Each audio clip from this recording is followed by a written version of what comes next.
Estamos na cúpula dos povos, no contexto da Rio+20, momento que coincide com o aniversário de 60 anos do BNDES, o Banco Nacional de Desenvolvimento Econômico e Social, um dos maiores bancos de desenvolvimento do mundo, um banco 100% do Estado brasileiro, cujo orçamento tem ficado entre 2 a 3 vezes o orçamento do Banco Mundial. Mas o que há para comemorar nesses 60 anos do banco? Da parte do BNDES, o banco se esforça em vender uma imagem verde de um banco verde. Para nós, do Instituto Mais Democracia, não há o que comemorar, pelas seguintes razões. A primeira delas é que os financiamentos do banco se concentram em mega empreendimentos no setor de commodities e infraestrutura. Setores como petróleo e gás, papel e celulose, mineração e siderurgia, etanol, agropecuária, hidroeletricidade, além do setor automotivo. Setores com graves impactos e passivos sociais e ambientais. Por outro lado, a política socioambiental do banco é uma política de papel, uma política que não tem efeito. Hoje o banco não possui mecanismos de controle e acompanhamento que evitem ou corrijam danos sociais e ambientais dos projetos que ele financia. Na verdade, o BNDES possui um discurso verde, mas uma prática cinza. E dessa forma se torna corresponsável pelas violações de direitos associados a esses megaprojetos. Dentro desse discurso verde, o banco de fato financia a formação de um mercado de crédito de carbono e serviços ambientais, que é hoje alvo da crítica dos movimentos sociais brasileiros. Porque, na verdade, a economia verde é uma falsa solução para a crise climática. A economia verde, na verdade, representa a mercantilização e privatização de bens comuns, como o ar, a água, a terra, a biodiversidade. E, ao mesmo tempo, reproduz um padrão de produção e consumo que, na verdade, é o verdadeiro responsável pela crise climática. Outra razão é que o BNDES apoia hoje a formação de grandes grupos privados nacionais, as chamadas campeãs nacionais, inclusive apoiando a internacionalização de empresas brasileiras em direção à América Latina e Caribe, além da África, particularmente a África lusófona. A formação desses grandes conglomerados hoje, que concentram boa parte da riqueza do país, faz com que os interesses privados dessas empresas se sobreponham sobre os interesses públicos. Esses grupos hoje se concentram no setor de commodities, que além do passivo social e ambiental, produzem também uma vulnerabilidade da economia brasileira no mercado externo, além de empobrecer a estrutura produtiva do país. O BNDES não possui hoje uma política de divulgação das informações sobre a sua carteira de projetos privados. Dessa forma, o banco fere o princípio da publicidade na aplicação do recurso público, além de desrespeitar a recém-aprovada Lei de Acesso à Informação. A ausência de informação, a falta de transparência, impede o debate público sobre as atuais opções do banco em relação ao desenvolvimento brasileiro e, ao mesmo tempo, encobre relações nada republicanas hoje entre o BNDES e os agentes privados. Por tudo isso, desejamos nessas bodas de diamantes mais democracia no BNDES.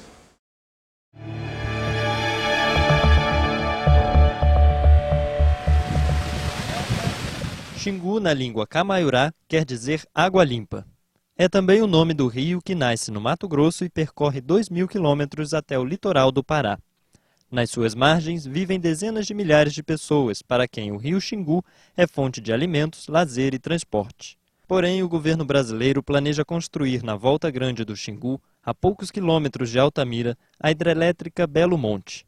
Indígenas, agricultores e ribeirinhos temem que a obra seque a volta grande.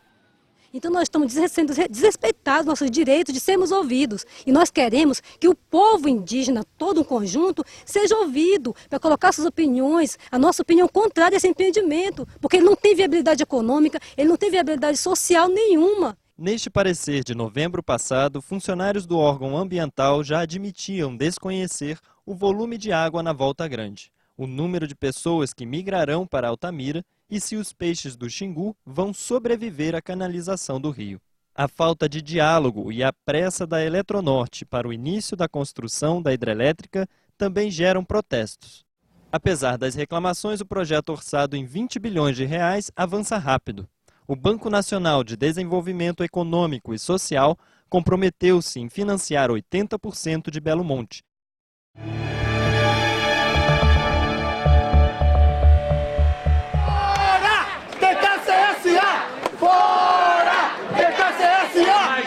Prevista para ser a maior produtora de aço na América Latina, a Companhia Siderúrgica do Atlântico, também conhecida como TKCSA, foi alvo de novos protestos no Rio de Janeiro.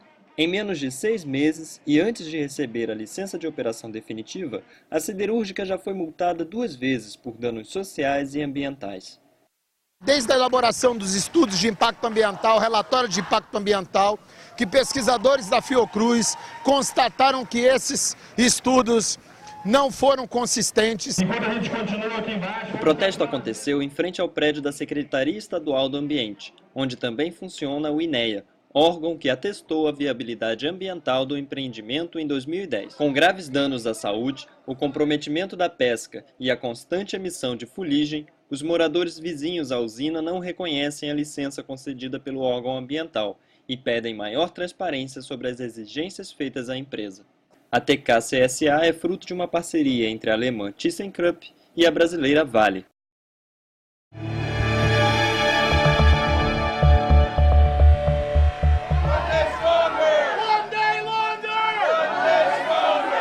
Terceira maior empresa de mineração do mundo, a brasileira Vale do Rio Doce, atualmente chamada Vale, é acusada de cometer inúmeras violações nos países em que atua. Há denúncia de pressões sobre os seus próprios funcionários, a poluição do ar e esgotamento de fontes de água. A lista inclui também atropelamentos pelos trens da companhia e deslocamento forçado de populações inteiras para a instalação dos projetos da empresa. Mais de 160 pessoas vindas de 9 países em que a Vale opera reuniram-se no Rio de Janeiro, entre 12 e 15 de abril, no primeiro encontro de populações atingidas pela Vale. Além de reclamarem dos impactos, os atingidos também pedem que a empresa, privatizada em 1997, seja reestatizada. Na Assembleia Legislativa do Rio, os atingidos contaram a parlamentares os efeitos que a ação da Vale está causando à imagem do Brasil. E que eles consideram esses funcionários como os piores, e até chegam a considerar como piores que o colonialismo português. É só imaginar a imagem que não só tem a Vale em Moçambique, mas como também o povo brasileiro tem em Moçambique. Eles desrespeitam os trabalhadores e tiram vantagem das comunidades. Não é o tipo de coisa que eu quero para o meu país.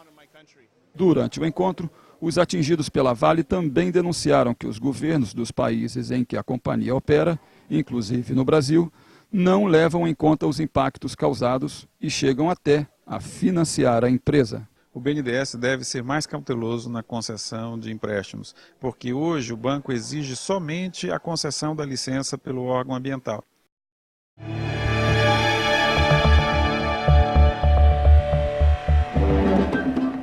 Frustração. Esse foi o sentimento dos representantes de populações impactadas pelos projetos financiados pelo BNDES, o Banco Nacional de Desenvolvimento Econômico e Social.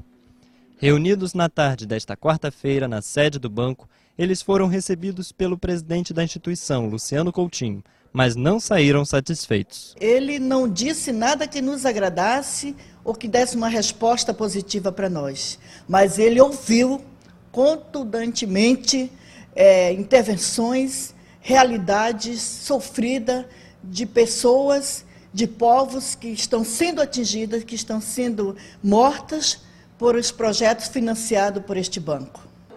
Os representantes de várias organizações de base do Brasil e de 6 países sul-americanos reclamaram dos impactos sociais e ambientais que estão sendo causados por hidrelétricas, rodovias e outras obras apoiadas pelo BNDES. Antes de se reunirem na sede do banco, os ativistas passaram 2 dias e meio no Rio de Janeiro debatendo as formas de corresponsabilizar o BNDES pelo que chamam de impactos gerados pelas obras apoiadas pela instituição financeira. Há 4 anos, um grupo de entidades do Movimento Popular Brasileiro criou a plataforma BNDES, que demanda mais controle social sobre o banco. O BNDES é o maior financiador de grandes projetos de infraestrutura no Brasil e no ano passado teve um orçamento de 170 bilhões de reais.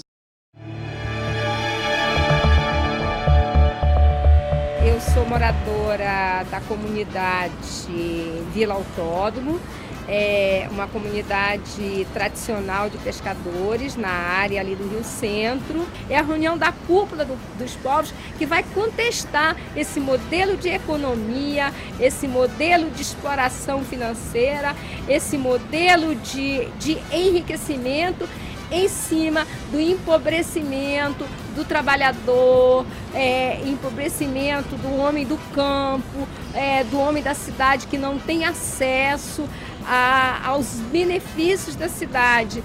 E é o comprometimento do meio ambiente que é para todos, mas os pobres não, eles estão empurrados para a zona de sacrifício, as zonas contaminadas, e eles não percebem que tudo isso é em função do lucro, o lucro voltado para as grandes empresas, para o poder e para os políticos que contribuem para a exploração dos povos. Do outro lado ali tem uma pessoa que mora ali, ele veio para aqui com 18 e hoje ele tem 90. Quer dizer, ele chegou antes da Avenida das Américas, ele chegou antes daquela ponte que vocês atravessaram ali, antes de tudo. E agora vai ser expulso, né? Ele ainda está ali, mas vai ser expulso. E a gente sabe que vai passar a obra, tudo bem, mas e aí? Nós que vamos pagar esse preço, nós temos direitos. Né? O artigo 429 da Lei Orgânica Municipal diz que ele pode reassentar, não remover. Remove é lixo. Gente não remove, gente reassenta. E num espaço de no máximo 7 quilômetros. E eu acho que a sociedade do Rio de Janeiro, as comunidades envolvidas, tinha que ter ajudado a construir esse projeto, primeiro.